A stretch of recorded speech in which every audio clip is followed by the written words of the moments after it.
I'm Liam, 28 years old, and I've already faced more family drama than most people do in a lifetime. My earliest memories are a blur, like fragments of a life I barely recognize, especially of my father. He passed away when I was just 5. I can still picture his face sometimes, but with every passing year, it fades a little more. Mom didn't waste any time moving on. Just a year after Dad's death, she remarried. And within another year, my half-sister Emily was born. To be fair, my stepfather, Alex, was decent. He treated me well, and while he wasn't my biological dad, he made sure I didn't feel abandoned. But when I turned 15, my mom and Alex split. That was when things started to take a turn. With Alex out of the picture, Mom's financial situation was a bit better than it had been. The alimony was good, so she didn't have to work, but it came with a heavy price. She started reminding me, more and more often, that my real father left us nothing, and that Alex's money was what kept me fed and clothed. What Mom didn't know was that I knew the truth about the house we lived in. It wasn't Alex's, it was my dad's parents' house. When I turned 18, my grandfather transferred the deed to me. The house was mine, but that didn't stop Mom from acting like it was just another part of her life to control. One evening when I was 18, she cornered me about the house. "Liam, what are you planning to do with the house?" she asked, her eyes sharp like a hawk's. I was confused at first. "Nothing. You and Emily can keep living here," I said, hoping it would be simple. But then her expression softened, and she hugged me tightly, a little too tightly. I didn't see it back then, but it was manipulation. I was still trying to please her, hoping she'd approve of me. I worked hard in school, earned a full scholarship to college, and landed an internship through sheer determination. Unlike Emily, who seemed to think college was just an inconvenience, I valued education, but there was something strange about how Mom treated Emily. After high school, I ended up paying for Emily's college tuition. It didn't feel right, but Mom convinced me it was my responsibility. "You can afford it now, Liam," she said. I was barely getting by myself, but somehow I was supposed to fund Emily's entire education. I should have seen it then. This was just the beginning of something bigger. Everything started unraveling on a Tuesday evening. It was supposed to be just another family dinner, but of course, that wasn't how things turned out. I drove over to Mom's house. Well, technically, it was my house now, but I didn't mention that. I opened the door, ready for the usual chaos. But as soon as I walked in, Emily burst through behind me, bouncing off the walls like a kid on Christmas morning. "Oh my God, oh my God, oh my God," she squealed, practically jumping in place. "Emily, what's going on?" I asked, trying to get her attention, but she was too caught up in her excitement to notice. Then, finally, after what felt like forever, she blurted it out. "Jake proposed. I'm getting married." Jake was our neighbor, a good guy, and honestly, I had nothing against him, but the timing, not great. I'd just broken up with my boyfriend after catching him cheating, so hearing wedding bells wasn't exactly the most welcome news. I plastered on my best big brother's smile, though. "Wow. Congratulations, Emily, but aren't you still in college?" She waved me off dismissively. "Who cares about college? This is way more important." She was right, of course. Education didn't matter much to her, especially now that a shiny wedding was on the horizon. Before I could respond, Mom jumped in, completely ignoring me. "Oh, honey, this is wonderful. We need to start planning immediately. Should we book the country club, or maybe that new venue downtown?" The excitement in the room grew by the second. I could already feel the familiar pressure building up in my chest. I was the only one who seemed to have any idea of how much this wedding was going to cost. "We should have at least 200 guests," Emily said, her voice full of excitement. "And white doves. Don't forget about the ice sculpture, Mom." I had to get out of there before I snapped. I stood up. "I should head home. I've got work tomorrow." Neither of them really noticed. They were too busy planning what was shaping up to be the wedding of the century, while I stood there, helpless. As I drove back to my apartment, I couldn't shake the nagging feeling in my stomach. This wasn't just about a wedding. It was about something much bigger, and I didn't know how I was going to deal with it. A week passed after Emily's announcement, and at first, I thought maybe I had overreacted. I mean, it was just a wedding, right? Just another one of Emily's impulsive decisions that would blow over, like so many others. But deep down, I knew something wasn't right. Then, my phone rang. It was Mom. "Liam, honey, can you come over?" "We need to have a serious talk," she said, her voice sounding unusually sweet but with that undertone I knew all too well. I didn't want to go. I knew what this was about. But, being the dutiful son, I caved and drove over. When I got there, Emily was already sitting at the kitchen table, practically vibrating with excitement. Her eyes were wide, and she had a massive binder in front of her, filled with magazine cutouts and what looked like a novel's worth of notes. Before I could even sit down, she blurted out, "I planned everything out perfectly." Her excitement practically bounced off the walls. "This is going to be the wedding of the year. I've got all the details." I glanced at the binder. I wasn't sure if I should be impressed or terrified. "You've got everything figured out, huh?" I said, trying to stay neutral. She opened the binder and started flipping through pages, talking about the venue, the flowers, the centerpieces. It felt like she was planning a small kingdom, not a wedding. "The venue has this amazing garden with a fountain, and they release hundreds of white doves right after the ceremony. It's going to be magical." "Wow, that sounds expensive," I said, though my stomach was already in knots. This wasn't just a wedding. This was a spectacle. A fantasy that would cost more than most people's entire lives. Emily didn't even pause. She just waved her hand like I was being silly. "Oh, that's nothing. Look, I did all the calculations." She pulled out a sheet of paper covered in numbers, all handwritten and neatly organized. "This is the total cost," she said proudly, handing me the paper. My heart nearly stopped when I saw the numbers. The venue alone cost more than my annual rent. Then there were the doves, a live band, not just any band, but a supposedly famous one, ice sculptures, a designer dress, gourmet catering, and an open bar. This was a wedding fit for royalty, but I wasn't royalty. I was barely scraping by. I took a deep breath, trying to stay calm, though my voice cracked when I spoke. "Emily, this is more than some people spend on a house down payment." She blinked at me, then quickly snatched the paper back and scanned it, almost as though checking for mistakes. "What do you mean? It's all perfectly reasonable. I've calculated everything." I felt my blood pressure rise. "No, Emily, this is insane. There's no way I can afford this." That's when her face crumpled. Tears welled up in her eyes, and before I knew it, she was crying. Not the kind of crying you do when you're genuinely upset. No, this was the kind of crying you do when you know it's going to get you what you want. "You're just jealous," she wailed, her voice breaking. "You don't want to help me because you're bitter about your own life. You're bitter about being single. You've got nothing else going on, so you're taking it out on me." My jaw clenched. I was barely holding it together. I took a deep breath and tried to explain. "I've been helping you a lot. I'm paying for your college, your living expenses, your clothes. I can't keep doing this. I can't afford to fund your fantasy wedding." But Mom interrupted me, her voice sharp as a knife. "Now you're going to throw all that in her face? That's what family does, Liam. You're her big brother. You're supposed to help her." The guilt hit me like a ton of bricks. I looked between them, and for a moment, I felt completely alone. I was the only one in that room who seemed to understand the reality of the situation. Emily had never worked a day in her life. She was still in college, and I was the one paying her tuition. Yet, I was expected to foot the bill for a wedding that was completely out of my reach. I stood up, my hands shaking. "I can't do this. I'm not doing this," I said, my voice trembling with frustration. "I've got to go." But neither of them seemed to notice. They were too busy planning the wedding, already making lists and discussing prices like it was nothing. I could feel the walls closing in, and the pressure built up in my chest until I couldn't breathe. I turned and left the house without another word. As I drove home, I felt a sick knot in my stomach. The guilt was suffocating. I had tried to be the good son, the responsible older brother, but every time I tried to set a boundary, every time I pushed back, it was like I was the villain.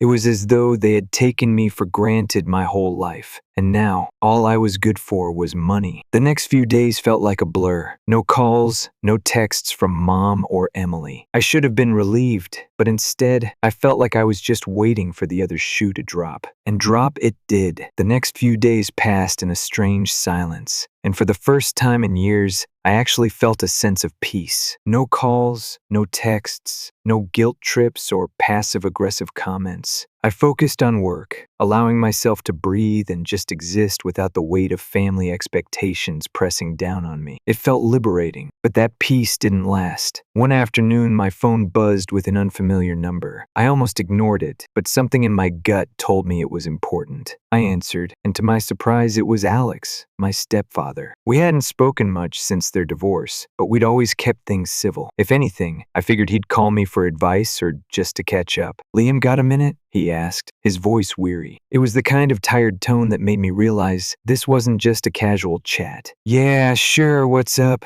I said, bracing myself. "I just got off the phone with your mom and Emily. They came to see me with their wedding budget," he explained, and I could hear the frustration in his voice. "And let me tell you, those numbers, they're insane. Emily's never worked a day in her life, and she's still in college, and they want a wedding that costs more than my first house." I told them no. I was stunned. "Wait, what? They tried to get you to pay for it too?" "Yeah, and when I said no, Emily threw a tantrum, and your mom got all upset. She told them that they could ask you for the money instead." I let out a harsh laugh, feeling a mix of disbelief and anger. "So they're coming to me next, huh?" "Exactly," Alex sighed. "Liam, you're a good guy, but you need to put your foot down. Don't let them manipulate you the way they did me. You've done enough for them already." I appreciated Alex's words, but deep down, I felt the crushing weight of the situation. How had I gotten here? How had my life become nothing but a series of demands from people who couldn't seem to see me as anything other than a walking ATM?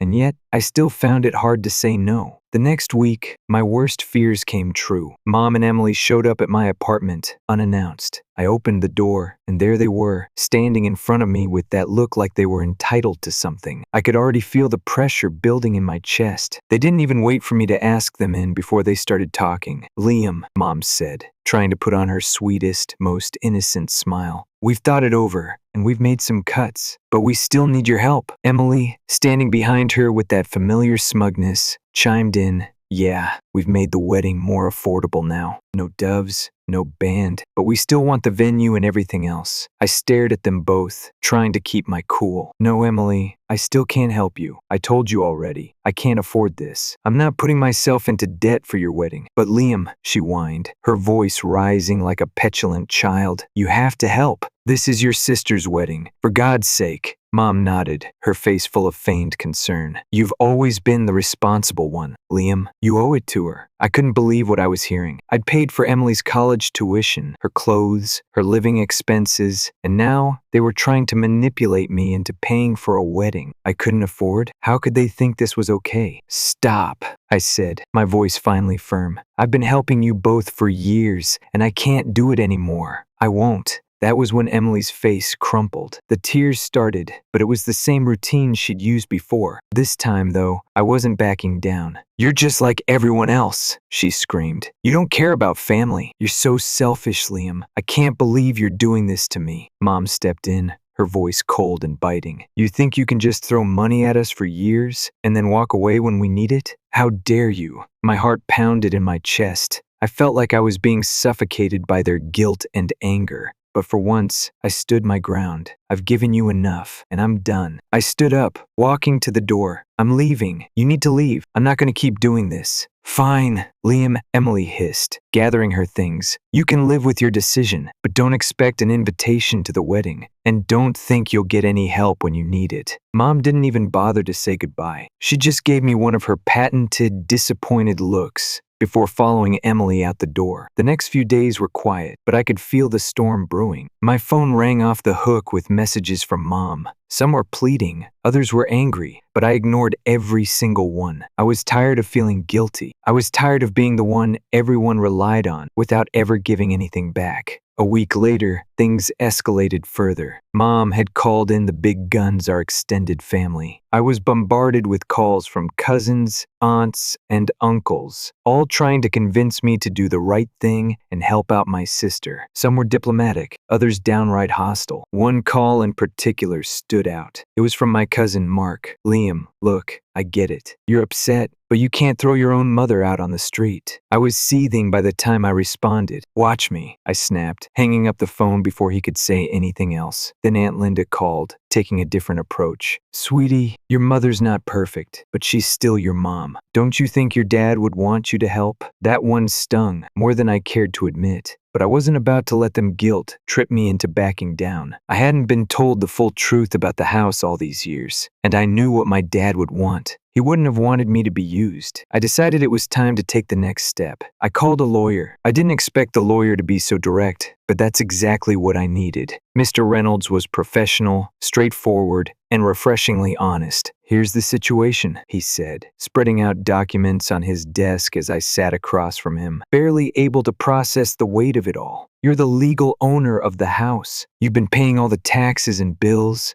and your mom has had free residence for years. Now, if your mother tries to claim tenant rights due to long-term residency, you're in a strong position. Any judge would likely side with you because you've been maintaining the property and the house legally belongs to you." I let out a long, shaky breath. For the first time in months, I felt a glimmer of hope. There was a way out of this, a legal way to stop the manipulation, once and for all. Mr. Reynolds leaned forward, his expression serious. "We'll start by serving her with a formal eviction notice. You're well within your rights. 2 weeks is actually generous." I nodded, my stomach still twisting with anxiety. I knew this would cause a rift in the family. It was impossible not to see the fallout. But at the same time, the idea of finally taking control of my own life, of being free from the constant demands and guilt, filled me with a sense of relief I hadn't felt in years. The 2 weeks dragged on. I kept busy with work, trying not to think about what was coming. But every time my phone buzzed with a new message, I felt my heart rate pick up. It was always the same mom, texting and calling,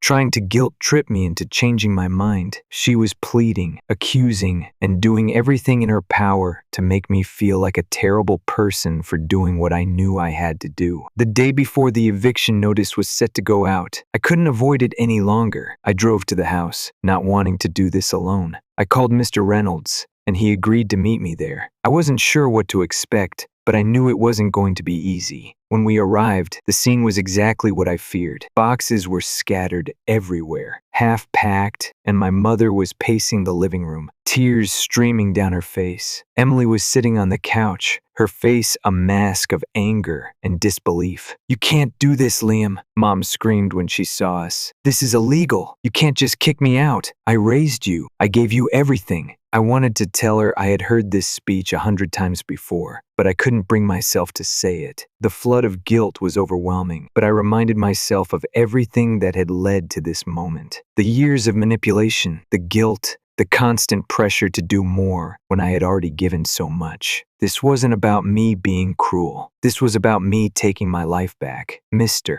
Reynolds, ever calm, stepped forward. "Miss S. Johnson, I'm afraid your daughter is within her legal rights here. If you choose to pursue legal action, you'll likely lose, and the costs could be significant. My advice would be to comply with the eviction notice. You have until tomorrow evening to vacate the premises." The room was silent for a moment. I could feel the tension in the air, thick and suffocating. Emily was the first to speak, her voice full of venom. "You're just like her," she spat. "You don't care about family. You're the one who's selfish, not Mom. You've always been that way." I stood there, my heart pounding, trying not to let her words get to me. "I'm not selfish, Emily. I've given everything I could to this family, but I can't keep sacrificing myself for you. I won't." Mom let out a soft sob, her face red with rage. "You're throwing me out of my own home. How could you do this to me? I raised you, Liam." I looked her straight in the eye. "No, Mom, you didn't. You manipulated me. You used me for years, and I'm done. I'm done being your ATM, and I'm done feeling guilty for not giving you more." There was a long, painful silence. The realization that this was really happening seemed to settle in. Emily's tears began, but they weren't the kind of tears that indicated regret. They were the kind of tears that came from anger and frustration. She wasn't sorry. She was angry that her plan had failed. "Where will we go?" Mom's voice was barely a whisper. "You can't just leave us like this. It's not my problem anymore, Mom," I said, feeling a strange emptiness inside. "You've had years of help. Now it's time for you to take responsibility for your own life." I turned to leave, but before I did, I glanced back at the two of them one last time. I felt nothing, not guilt, not relief, just a quiet numbness. The next day, everything was official. The eviction notice was served, and they had to leave. By the time the 2 weeks were up, they had already moved out, taking their bitterness with them. Aunt Sarah called me after everything had settled, her voice filled with a mix of sympathy and understanding. "Liam, I'm proud of you," she said. "I know this wasn't easy, but you did the right thing." I didn't know what to say. I didn't feel proud. I didn't feel victorious. I just felt free. For For the first time in my life, I felt like I could breathe. And it wasn't just about the house. It was about my life, my future, and my ability to set boundaries without being constantly guilt-tripped into giving more than I could handle. I had spent so many years trying to please everyone, trying to be the perfect son and the perfect brother. But all that had gotten me was a life filled with resentment and manipulation. I had to let go of the past in order to finally move forward. 3 months passed, and the house sat empty. I couldn't bring myself to sell it or rent it out. Every time I drove by, memories flooded back the good times before everything had gone wrong. Before Mom's manipulation became so obvious. Before Emily turned into the entitled princess who thought she could take everything from me. Aunt Sarah invited me over for coffee one day, and we spent the afternoon talking. She was the only one who had supported me through everything, the only one who had believed that I was doing the right thing. "How are you really doing, Liam?" she asked, as she set down a plate of chocolate cookies, knowing they were my favorite. I smiled softly, wrapping my hands around the warm coffee mug. "Honestly, better than I expected." She nodded, as if she already knew what I was going to say. "Your dad would be proud of you, you know. He was always honest, always straightforward. He wouldn't have wanted you to be used like that." Her words hit me harder than I expected, and for the first time, I felt a deep sense of peace. Maybe this was the closure I needed. Maybe my father would have been proud of the person I was becoming, someone who had finally learned to put himself first. Weeks later, I got a call from Jake, Emily's ex-fiancé. He sounded exhausted. "I called off the engagement," he told me flatly, "and I just wanted to thank you. Watching how Emily and your mom treated you opened my eyes. I don't think I would have ever realized how manipulative they were if I hadn't seen it from the outside. I was blinded by my feelings for Emily, but she's not who I thought she was. I didn't know what to say. I felt a mix of relief and sadness, but most of all, I felt something I hadn't felt in years: freedom. Emily had burned every bridge, and for once, I wasn't the one standing in the ashes. As I sat with Aunt Sarah later that week, watching the sunset over a cup of coffee, I realized something. Letting go of the people who had used me, the people who had never truly cared for me, was the best decision I had ever made. I was free, and that was all that mattered now. Story 2. I'm still processing what happened last night, so bear with me as I try to make sense of it all. I'm 19, and I've been the family's afterthought for as long as I can remember. I have an older sister, Sophie, who's 23. She's always been the golden child, the one my parents have invested all their hopes and dreams into, even though, in all honesty, she's just average in most things. I was always better than her in school, sports, and anything else that came my way, but no matter what I did, my parents never cared. In their eyes, Sophie could do no wrong. Growing up, I learned that nothing I did would ever be enough to earn my parents' love. No matter how hard I worked, I was always second to her. And I can't tell you how badly that stung. It's like I didn't even exist in their eyes, unless they could use me as a tool to make Sophie look better. I remember being the younger one, trying so hard to show them I mattered, to prove that I was worthy of their attention. I always thought if I just outperformed Sophie in everything, they'd see me, but they didn't. By the time I got to high school, I had stopped trying to win their affection. I still performed well academically and participated in extracurriculars, but by then, it was for me, not for them. I had given up. Sophie, on the other hand, had a whole other kind of jealousy toward me. She couldn't handle that everyone outside our family saw me for what I was: driven, capable, and independent. But I didn't care much about her anymore. She had her own issues with me, and to be honest, I didn't have the energy to pretend to be friends with her. When it was time for me to leave for college, I could tell the rest of my family was relieved. We didn't have much to say to each other, and I was more than happy to get out of that toxic environment. I enrolled in college 2 years ago as a business major because I've always wanted to run my own business. I was fortunate enough to get a scholarship that covered most of my tuition, and the remaining balance was taken care of by my best friend's dad. Since I knew my parents wouldn't lift a finger to help me, my best friend Jessica knows everything about my family situation, and she's always been there for me. She's rich, unlike my parents, and she stepped in when I had nowhere else to turn. My parents think I'm going to college for free because I told them my scholarship covered everything, and they were happy to think that because it meant they didn't have to spend a single dime on me. That suited them just fine, especially since it allowed them to keep throwing money at Sophie's failed business ventures. I work part-time as a tutor to cover my living expenses, and while it's been tough, I've managed. My college dorm takes care of my accommodation and meals, so I don't have to worry about that. But at home, my parents are struggling. They've mortgaged their house multiple times to fund a failing textile business. I used to be worried about their debts, but after I realized that I'm not a co-signer on their loans, I stopped stressing. They've never included me in their decisions, and frankly, I don't have the energy to care about them anymore. Everything changed yesterday, though. I got a call from my parents. They told me that Sophie had hit a major roadblock. Her bakery business had failed, and they were in trouble. I already knew that my parents had mortgaged the house to fund Sophie's bakery, but I never knew how bad things had gotten. Turns out, they were so desperate that they'd taken a third mortgage on their house, something I wasn't even aware of until they called to ask for my help. And not just any help. They wanted me to quit college to come back and help them save their business. Apparently, they thought that the best way out of their financial mess was for me to abandon my education and run their business for them.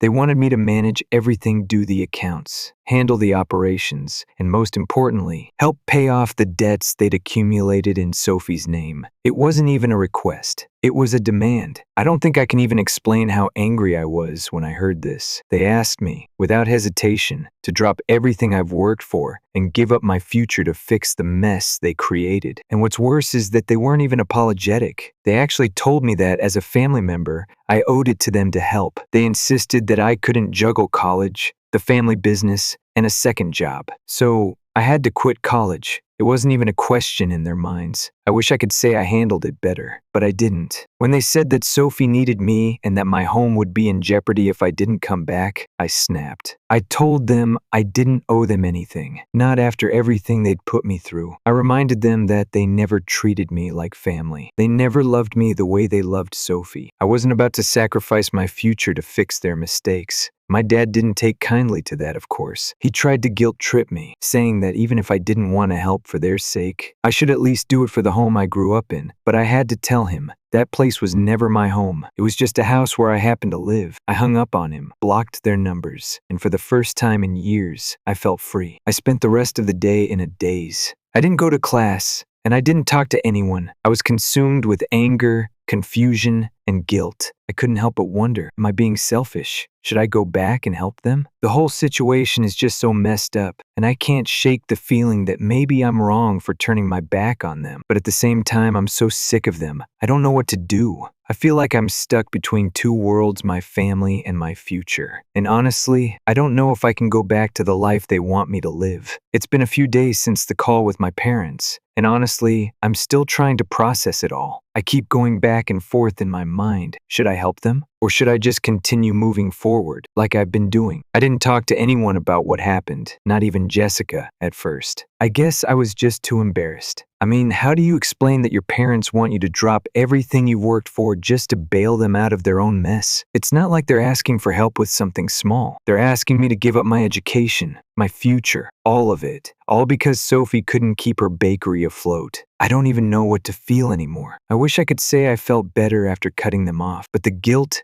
is crushing me. For days, I've been replaying the conversation in my head, and every time I do, it hits me harder. I know they've messed up, but they're still my parents, right? Don't I owe them something? Maybe it's not fair to ask for my whole life to be put on hold for them, but still, I can't shake the feeling that I'm doing the wrong thing. Jessica is the only one who knows what's going on, and she's been great. I don't know what I would do without her. After everything that happened, she practically forced me to go see a counselor. She said I couldn't keep bottling up my feelings, or this guilt would eat me alive. I didn't want to go at first, but honestly, I'm glad she pushed me. I've started seeing a therapist twice a week now, and it's been helping. At least I'm starting to talk about things instead of holding them all in. One night, after one of my sessions, Jessica took me out to dinner. She could tell something was still off, so she didn't press. But after a few glasses of wine, I finally let it all out. I told her everything, how my parents want me to quit college, how they expect me to come back and run the family business, and how they think I owe them my life because they gave me a place to live for 19 years. Jessica listened without judgment, her eyes never leaving mine. And when I was done, she said something that hit me harder than anything else. She told me I had every right to live my life, that I didn't owe my parents anything, that their choices and their failures were theirs alone to bear. I wanted to believe her, but a small part of me still feels like I'm being selfish. It's hard not to, especially when I think about everything my parents have sacrificed, or at least everything they think they've sacrificed. But the more I think about it, the more I realize that this isn't just about me. It's about me trying to find a way to live my life for myself without being dragged down by guilt. I want to succeed. I want to make something of myself. I want to build my own future, not just for my parents, not just for Sophie, but for me. And I can't do that if I'm always looking over my shoulder, wondering if I should have done more for them. The hardest part is seeing how my family views me now. My dad texted me the other day, and I almost didn't read it, but I did. It was a long message about how they're struggling and how much they need me. And he even mentioned how much I owe them for everything they've done for me. I wanted to scream. It's like they think I'm just here to clean up their messes. They've never taken responsibility for their own decisions, and yet they expect me to sacrifice everything I've worked for just to help them fix it. I don't want to sound like I'm heartless. It's not like I'm blind to what they're going through, but I've already made so many sacrifices for them in the past trying to prove myself, trying to earn their love, trying to be the perfect child. And I've never been good enough. I've never been enough for them. I've spent most of my life being told that I'm not as important as Sophie, that my achievements don't matter. Now, they want me to give up everything I've built for myself just so they can breathe a little easier. But I'm done. I'm done being the backup plan. I'm done being the one who cleans up their messes. And I'm done feeling guilty for choosing my future over their failures. I've worked too hard for this. I can't just throw it all away. I know what you're probably thinking. This is all just about me being mad at my parents. And maybe it is. Maybe it's because I've never been able to forgive them for the way they treated me growing up.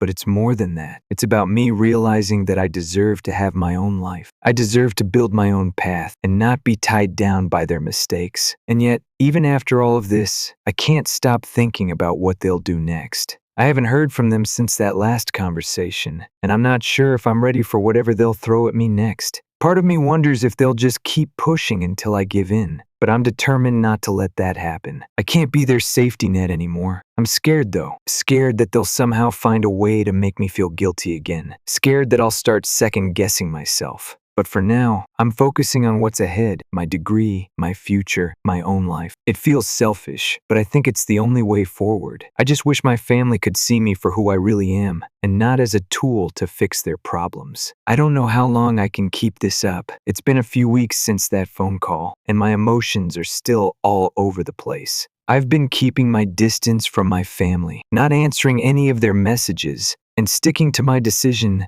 to stay focused on school. But there's this gnawing feeling in the back of my mind, like I'm somehow betraying them. I haven't heard from them directly, but I know they're still in trouble. They've probably tried every angle to get to me, but I haven't given in. It's hard. I won't lie, but I have to stay strong. I can't let them manipulate me into thinking that I owe them something, that I need to put their mistakes before my own dreams. A part of me wonders how things got this way. I used to imagine that when I finally left for college, things might get better, that they'd see how hard I worked to get there, and maybe, just maybe, they'd be proud of me. But now I know that was just wishful thinking. Nothing ever changed. Not really. They still want me to be the one who fixes things, but I'm not going to be their fixer anymore. What hurt the most, though, wasn't just the call. It was the realization that they never really saw me for who I was. I was always just the background player in their story. I spent my whole life trying to prove my worth to them, and they never noticed. Now, they want me to sacrifice everything to make up for their failure. But the truth is, I'm done living in their shadow. I'm done trying to meet their expectations. A few days ago, I ran into an old family friend while I was out with Jessica. He asked about my family, and when I mentioned how things were going with them, he seemed genuinely surprised. He said, "You've always been the smart one, the one who had it together. Why are you letting them drag you back into their mess?" That hit me hard,